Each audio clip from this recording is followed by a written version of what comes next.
saya awali. Assalamualaikum warahmatullahi wabarakatuh. Halo teman-teman, yang terhormat Ibu Dr. Rita Moralita Maja SIPM selaku dosen pengampu mata kuliah Administrasi Keuangan Pusat dan Daerah, dan teman-teman sekalian yang saya banggakan. Perkenalkan, saya moderator dari kelompok 7 akan memandu jalannya presentasi hari ini mengenai materi yang berjudul pengendalian dan penanggung-jawaban keuangan. Nah, teman-teman, sebelum masuk ke dalam pembahasan materi, saya akan menjelaskan sedikit mengenai apa itu pengendalian dan penanggung-jawaban keuangan. Jadi, singkatnya, pengendalian itu kayak mengawasi. Kalau penanggung-jawaban itu melaporkan dan mempertanggungjawabkan. Nah, kalau dalam arti luasnya, pengelolaan keuangan yang tertib dan transparan dalam suatu organisasi sangat bergantung pada sinergi antara sistem pengendalian keuangan dan peran penanggung jawab keuangan. Menurut PP nomor 60 tahun 2008, pengendalian keuangan berfungsi sebagai benteng pengawasan untuk memastikan dana digunakan secara efektif, efisien, sekaligus mencegah kecurangan dan kesalahan pencatatan. Di sisi lain, seperti yang ditegaskan oleh Mulyadi 2016, sistem ini tidak akan berjalan tanpa adanya penanggung jawab keuangan, baik di instansi pemerintah maupun swasta, yang berwenang menyusun anggaran, mencatat transaksi, hingga menyusun laporan berkala.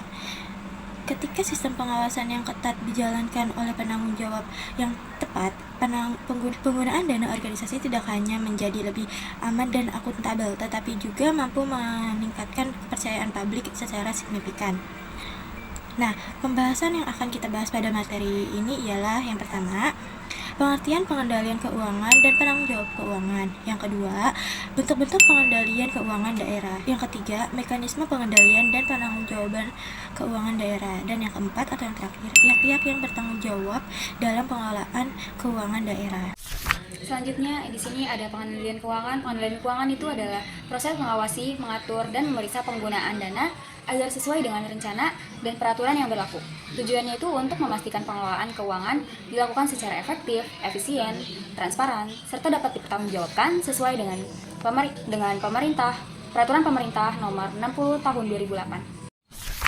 Selanjutnya di sini ada penanggung jawab keuangan. Penanggung jawab keuangan itu adalah pihak yang diberi wewenang untuk mengelola dan mempertanggungjawabkan penggunaan anggaran dalam suatu organisasi. Di instansi pemerintah, tugas ini dilaksanakan oleh pengguna anggaran atau PA, kuasa pengguna anggaran atau KPA, bendahara, dan pejabat penatausahaan keuangan atau PPK. Nah, jadi setiap pihak memiliki peran yang berbeda dalam mengelola anggaran, sehingga pengelolaan keuangan dapat berjalan dengan tertib dan dapat dipertanggungjawabkan. Dengan hal itu, pengelolaan keuangan berpedoman pada Keputusan Menteri Dalam Negeri nomor 29 tahun 2002 dan Permendagri nomor 33 tahun 2019 agar pengelolaan keuangan berjalan dengan transparan, akuntabel, dan berorientasi pada kepentingan masyarakat.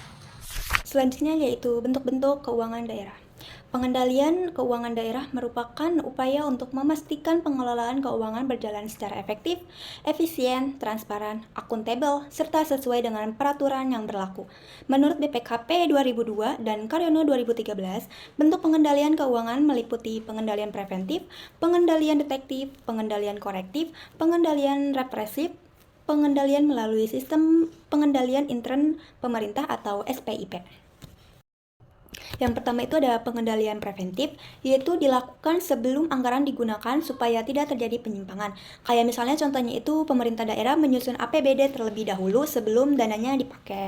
Yang kedua itu ada pengendalian detektif, yaitu untuk mengidentifikasi berbagai kesalahan, penyimpangan, atau ketidaksesuaian yang terjadi dalam pelaksanaan pengelolaan keuangan daerah.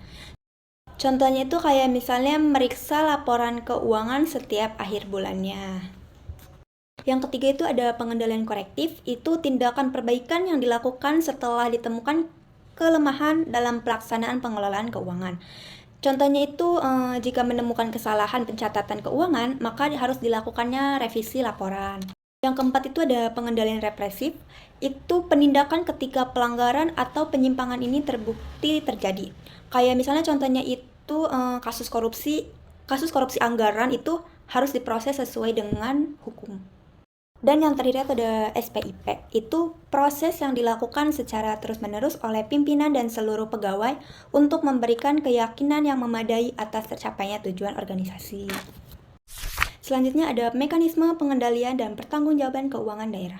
Pengendalian dan pertanggungjawaban keuangan daerah bertujuan memastikan pengelolaan keuangan berjalan sesuai dengan peraturan, efektif, transparan, dan akuntabel. Alur mekanismenya meliputi yang pertama itu ada perencanaan anggaran, yang kedua pemeriksaan dan persetujuan anggaran, yang ketiga ada pelaksanaan kegiatan dan penggunaan dana, yang keempat ada monitoring dan pengawasan, yang kelima ada audit atau pemeriksaan, yang keenam ada evaluasi dan tindak lanjut. Yang pertama itu ada perencanaan anggaran, itu tuh kayak menentukan program, kebutuhan, dan jumlah anggaran yang dibutuhkan. Kayak contohnya itu Dinas Kesehatan itu membuat RKA untuk pengadaan alat kesehatan sesuai kebutuhan daerah. Kedua itu ada pemeriksa dan persetujuan anggaran. Itu tuh kayak anggaran yang sudah dicek dan disetujui oleh pihak berwenang agar sesuai aturan dan kebutuhan. Contohnya itu misalnya kayak DPRD meninjau dan menyetujui APBD sebelum digunakan. Yang ketiga itu ada pelaksanaan kegiatan dan penggunaan dananya. Itu tuh anggarannya itu mulai digunakan untuk menjalankan program. Pelaksanaannya itu harus efisien, efektif, dan sesuai aturan. Contohnya itu kayak dana pembangunan jalan digunakan sesuai rincian anggaran yang sudah disetujui.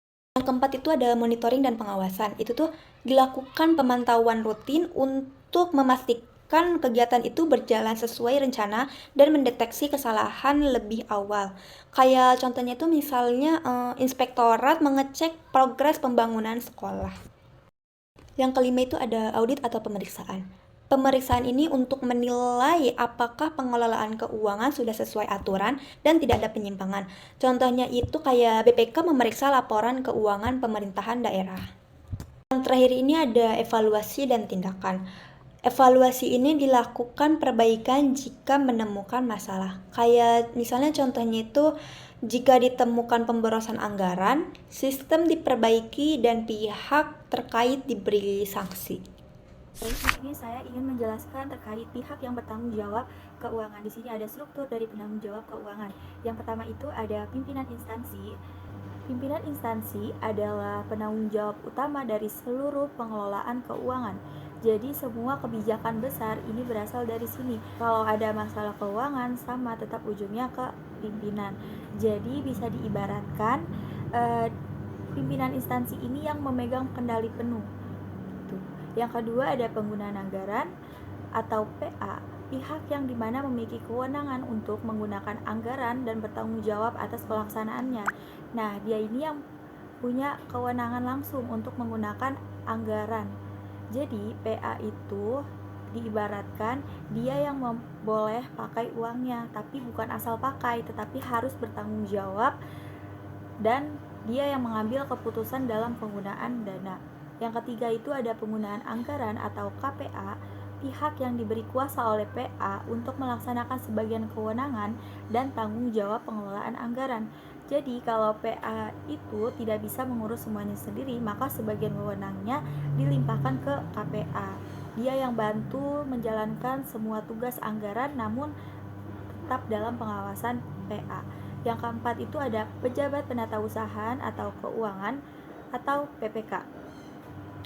Bertugas melaksanakan administrasi keuangan, menyediakan dokumen pembayaran, melakukan pengujian tagihan, dan mencatat transaksi keuangan. Jadi intinya PPK ini dia yang mengurus semua administrasi keuangan. Yang kelima ada bendahara pengeluaran atau bendahara penerimaan.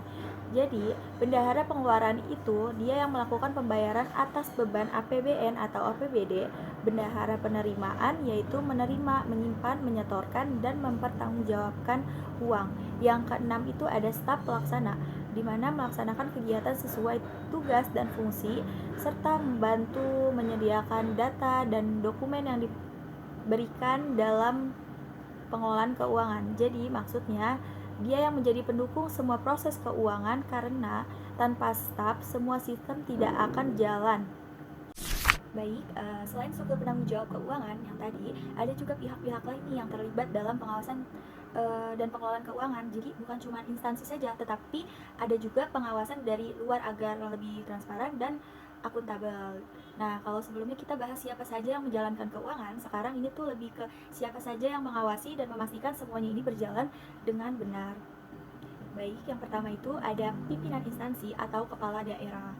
Nah, pimpinan instansi atau kepala daerah, dia ini yang punya tanggung jawab tertinggi dalam mengambil sebuah keputusan strategis, jadi pihak yang paling bertanggung jawab kalau ada masalah. Intinya semua ini tetap bermuara ke pimpinan. Nah, yang kedua itu ada inspektorat atau pengawasan internal. Ini adalah pengawasan dari sebuah instansi itu sendiri, yang dimana mengawasi jalannya kegiatan keuangan, mengecek apakah keuangan tersebut sudah sesuai aturan, mencegah penyimpangan sejak awal. Mungkin kalau dianalogikan, inspektorat itu lebih ke kayak polisi internal di dalam instansi pemerintah pusat, yaitu BPKP. Dia yang mengawasi pengelolaan keuangan secara nasional, memberikan pembinaan dan evaluasi, serta membantu meningkatkan sistem keuangan. Mungkin kalau dianalogikan juga, tadi kan inspektorat itu dalam instansi. Nah, BPK ini dari pusat yang ikut ngecek. Yang keempat itu ada BPK atau audit internal. BPK ini yang memeriksa laporan keuangan, menilai apakah penggunaan anggaran itu sudah benar, serta memberikan opini atau WTP dan lain-lain. Yang kelima ada DPR atau DPRD atau fungsi pengawasan politik, yang dimana mereka ini mengawasi jalannya pemerintahan, mewakili suara masyarakat, serta bisa meminta pertanggungjawabkan penggunaan anggaran. Sederhananya, mereka ini yang memastikan pemerintah ini bekerja sesuai dengan kepentingan rakyat. Jadi itu. Nah, jadi kesimpulan pada materi ini ialah pengendalian dan penangguhjawaban keuangan merupakan faktor penting dalam mewujudkan pengelolaan keuangan daerah yang efektif, efisien, transparan, dan akuntabel. Melalui sistem pengendalian yang baik, mekanisme yang jelas, serta pembagian tugas kepada pihak yang berwenang, penggunaan anggaran dapat diawasi dengan lebih optimal sehingga mampu mencegah penyimpangan dan meningkatkan kepercayaan masyarakat terhadap pemerintah. Terima kasih kepada Ibu Dr. Tita Maralita Maja SIPM Hum dan teman-teman sekalian. Cukup sekian pemaparan materi dari kelompok 7 mengenai pengendalian dan penangguhjawaban keuangan. Semoga dapat bermanfaat bagi kita semua. Kurang dan lebihnya kami mohon maaf. Wabillahi taufiq wal hidayah. Wassalamualaikum warahmatullahi wabarakatuh. Dadah.